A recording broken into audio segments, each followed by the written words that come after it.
এটা তো আমি দেখতেছি না ভালো চোখে ভাই, আমি এটা ভালো চোখে দেখতেছি না। আমি তো বললাম যদি উনি এইভাবে টপিক দিয়ে পড়ালেখা করাইতো তাহলে আমাদের প্রতিটা স্টুডেন্ট ভালো হাসি মুখে বেরোতো। উনি তো এতদিন যে 2 বছর তারা কলেজে পড়ছে, সে কলেজে পড়ে কি সে বাচ্চাদেরকে এইভাবে শিখাইছে যে এরকম টপিকে পড়ালেখা হবে? এইভাবে কি শিখাইছে কলেজে? সেরা মাস গেলে তো টাকা পাচ্ছে বসে বসে, ওদের তো কষ্ট নেই, সরকারিদেরও নাই বেসরকারিদেরও নাই। হ্যাঁ টাকা লাগবে দিয়ে দাও, 10,000 লাগবে, এখন 15,000 লাগবে, এখন 20,000 লাগবে, এই মাসে 3 মাস পরে এটা দিতে হবে। ওগুলো 10 তো আমরা ঠিকই দিচ্ছি। তো তোমরা যে এইভাবে টপিকে তোমরা পরীক্ষা নিবা, সেই টপিক দাও, কলেজের টিচারদেরকে দাও যে এইভাবে আপনারা পড়ান, এইভাবে এই নিয়মে এরকম ধাজে আসবে।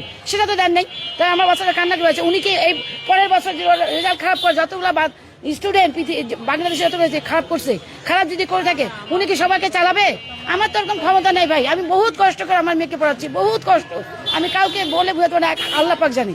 তো ওর যদি রেজাল্ট খারাপ হয় তাহলে আমার তো জীবনে অনেক কষ্ট, আমার জীবনে বাচ্চাকে মানুষ করতে অনেক কষ্ট। ওরা কি, ওরা চলে যাচ্ছে টাকা দিয়েও কেউ পাশ খাই নিবে, কেউ আবার মচে তাও দিয়ে টাকা ইনকাম করছে, অন্য দিক দিয়ে টাকা কামাই করে নিবে। আমি কিভাবে কামাই করবো? আমি কিভাবে চালাবো?